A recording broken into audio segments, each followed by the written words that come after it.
En la mañana informal, contacto telefónico.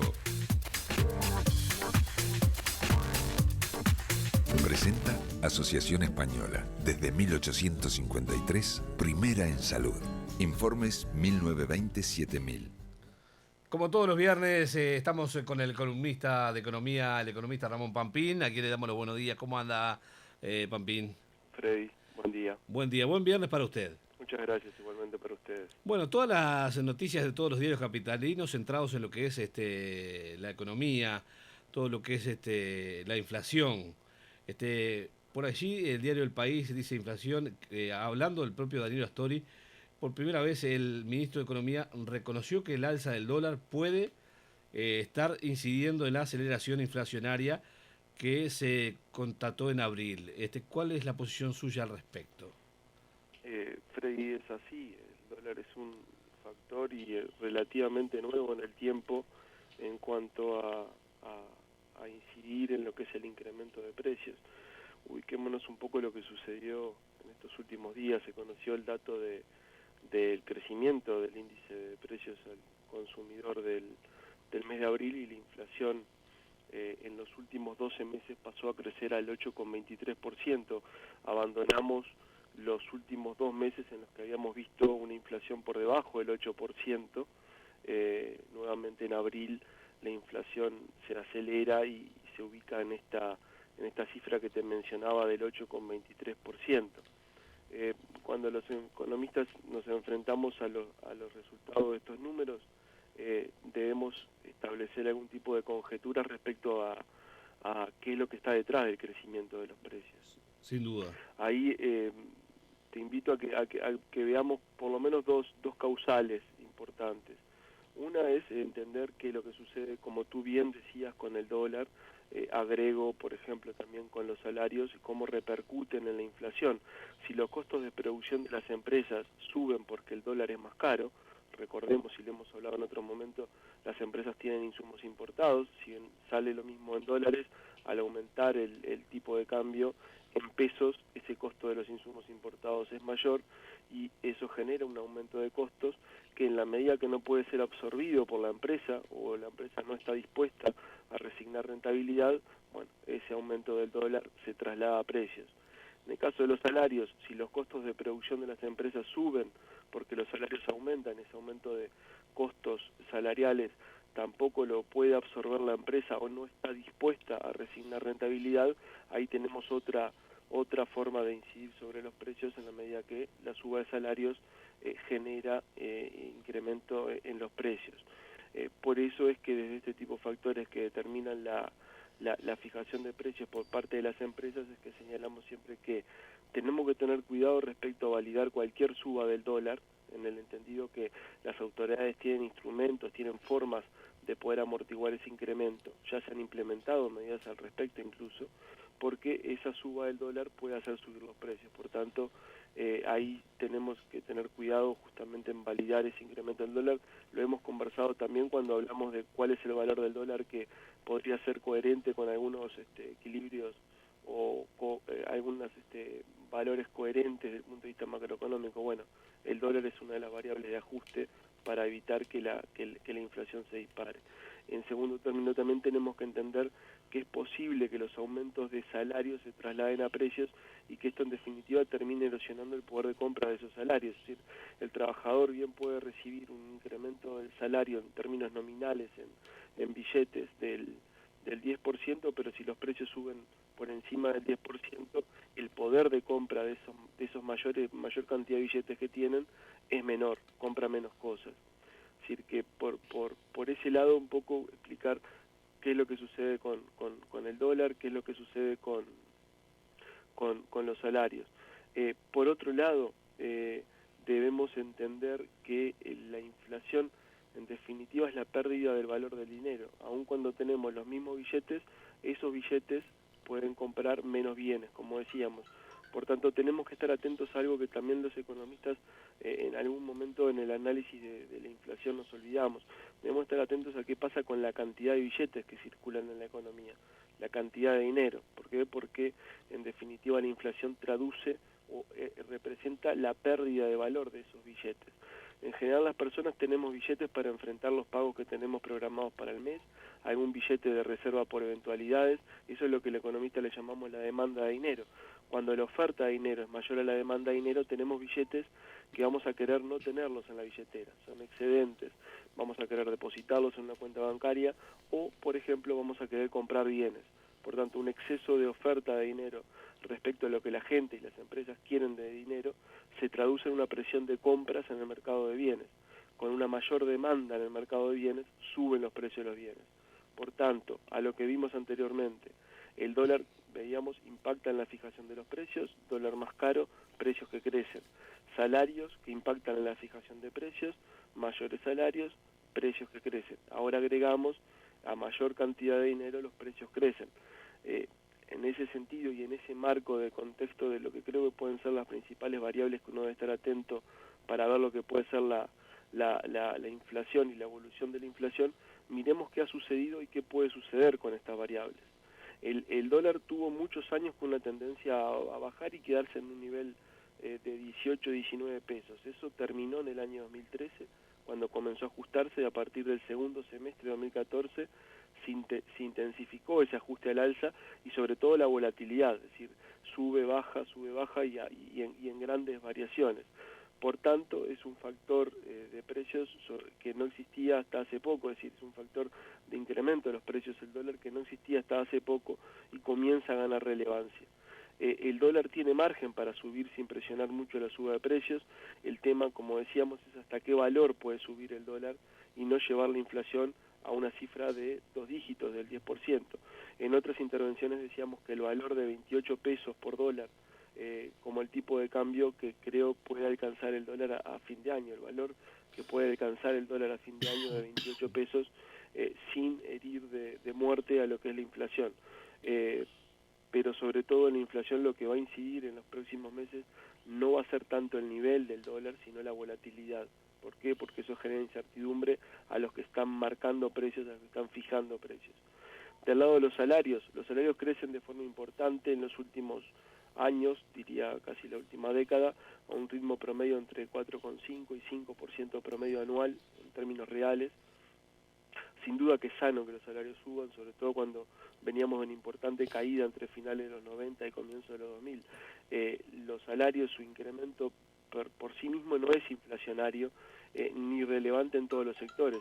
Sí en sectores que son intensivos en el uso de la mano de obra, y en la medida que esos aumentos de salarios no se acompañan de aumento de productividad, eso complica evitar que los mayores costos no se transmitan a los precios como lo señalábamos anteriormente.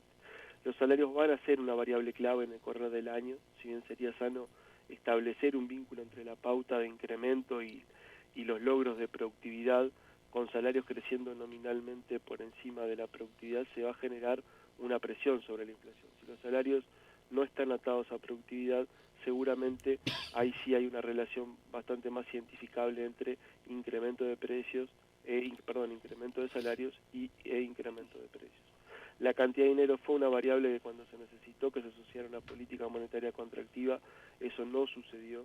La cantidad de dinero es un instrumento, como decía, utilizado por el Banco Central, determina su tasa de crecimiento del Banco Central para incidir sobre lo que te decía, evitar que exista un exceso de oferta de dinero que luego se traslada a precios.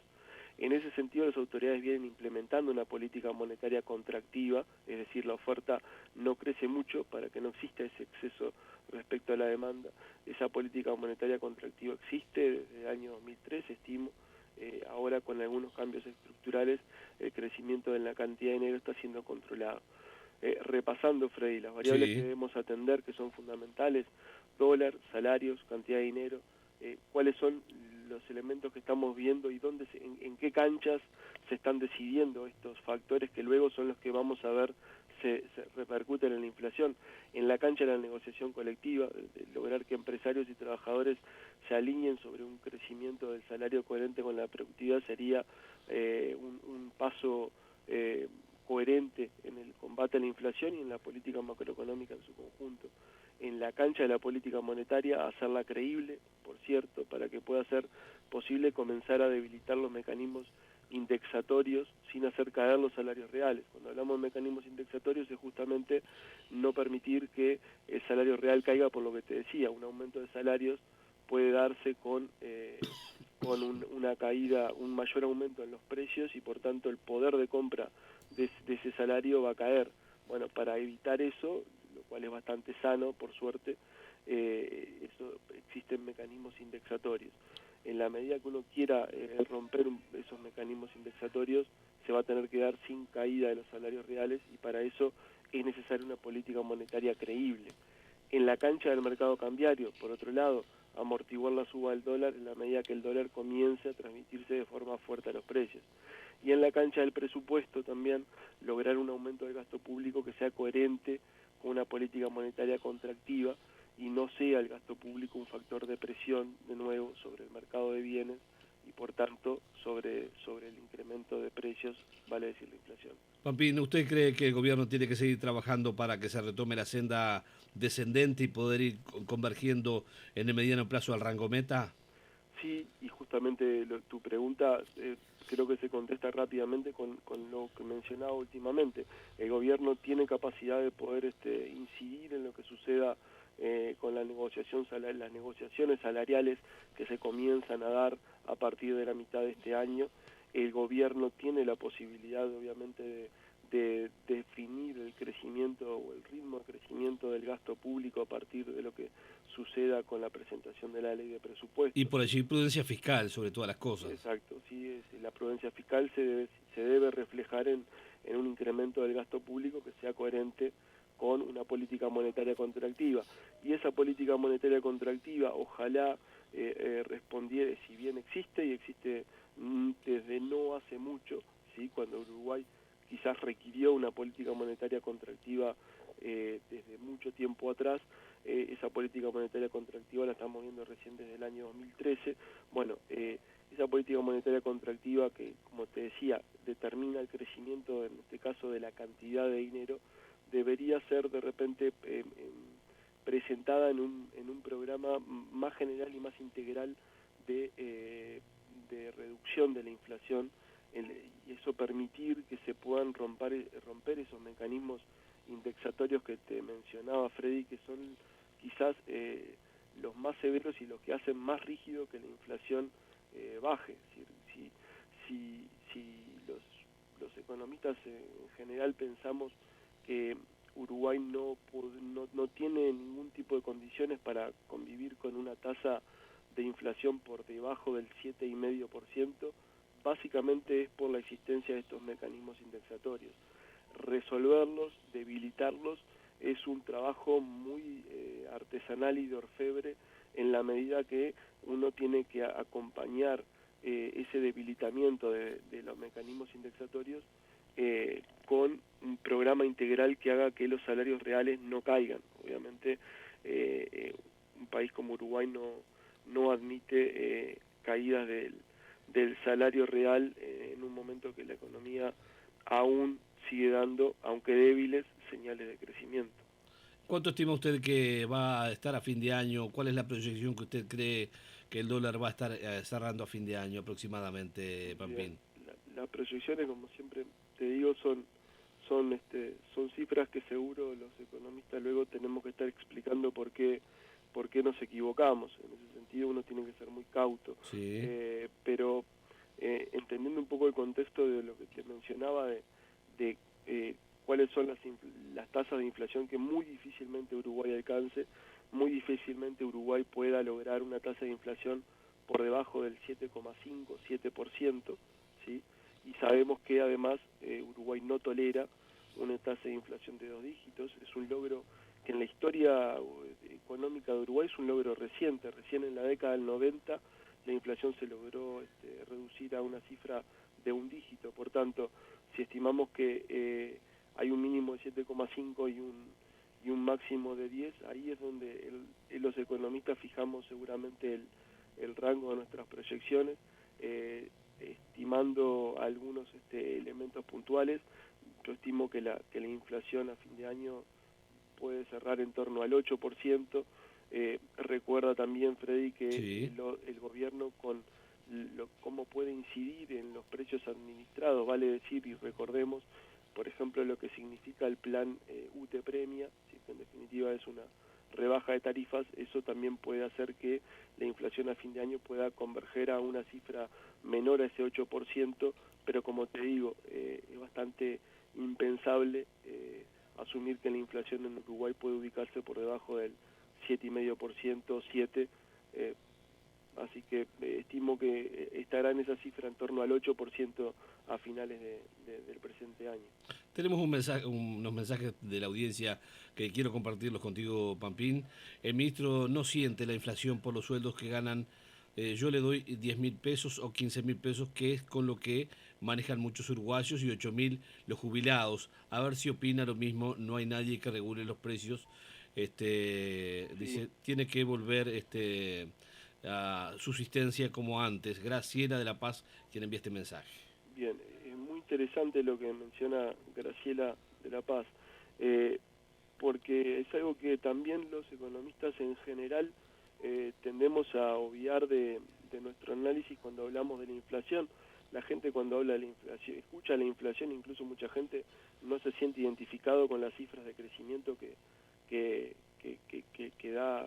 dan las autoridades. Las cifras son correctas. En Uruguay, por suerte, estamos alejados de prácticas que se dan en países vecinos, vale decir Argentina, donde no hay credibilidad en cuanto a las cifras de crecimiento de precios. En Uruguay son correctas, están ajustadas a una metodología bastante estandarizada, y en ese sentido es que muchas veces los economistas ponemos foco en eso y nos olvidamos de algo que el oyente resalta, y es en el nivel de los precios, ¿sí? Uruguay es un país caro, como dice el oyente, con 10.000 pesos podemos hacer poco. Sí, la verdad. Con un billete de 1.000 vamos al supermercado y el carrito queda bastante vacío. Son dos bolsitas, ya prácticamente. Exactamente. Y eso creo que es muy interesante.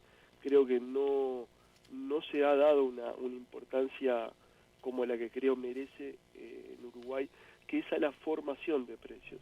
Es decir, sí me desprendo del comentario del oyente de regular precios y de establecer controles de precios. Creo que eso no es una medida sana prácticamente ni en el mediano plazo es sana esa medida, pero sí que sería muy interesante que en Uruguay las autoridades comenzaran a entender cómo se forman los precios en la economía, cómo se puede llegar a hacer una defensa de la competencia y de repente evitar conductas abusivas de algunos fijadores de precios en algún tipo de bienes o servicios. Es decir, que en ese sentido agradezco mucho el comentario de la oyente, porque creo que en ese Uruguay no ha avanzado con la madurez que están avanzando otros países en poder regular lo que es la competencia, los niveles de competencia entre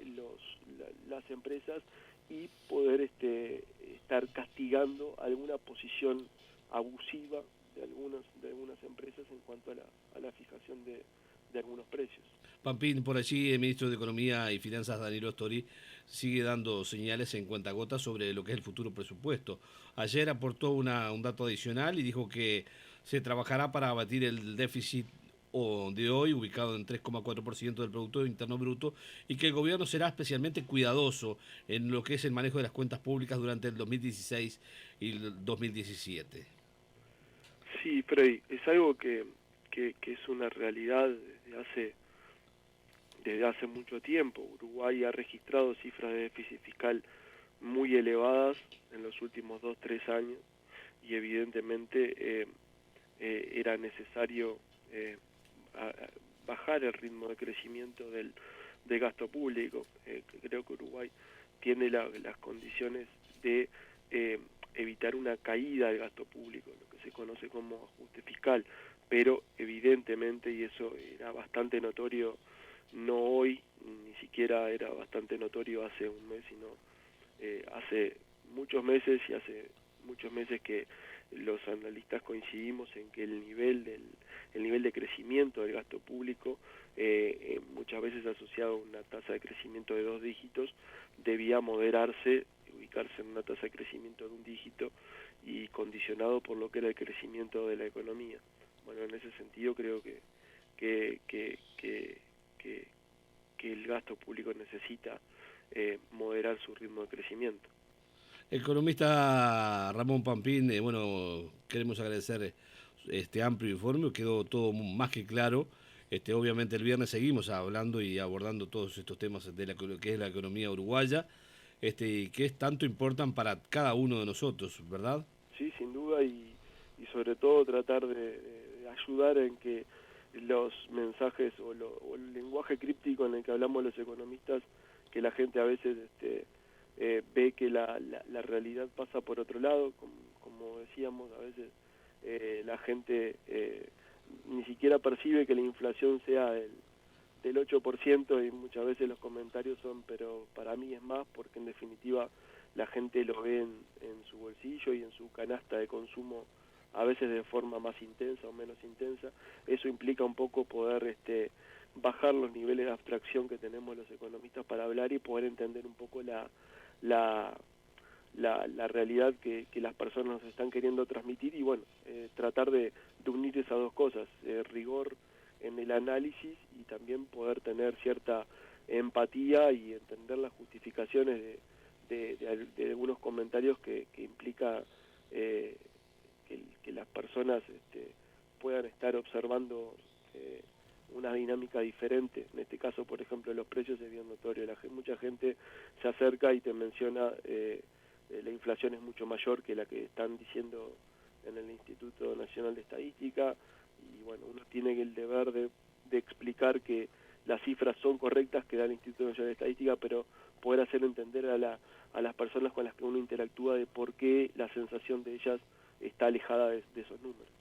Ramón, obviamente nos reencontramos el próximo viernes. Bueno, va a sufragar el domingo, obviamente, como corresponde. Claro, como todo buen ciudadano, y después dentro de 2 domingos tendremos el clásico, así que 2 domingos bien movidos. Bien movido, y el Día de la Madre también. El Día de la Madre. Un saludo para todas las madres. Y bueno, gracias por el amplio informe que hemos tenido. Nos reencontramos el próximo viernes, 7:30 de la mañana, con el economista Ramón Pampín. A la orden, como siempre. Abrazo y un buen fin de semana. Igualmente para ti, Ramón. Para ustedes. Chau.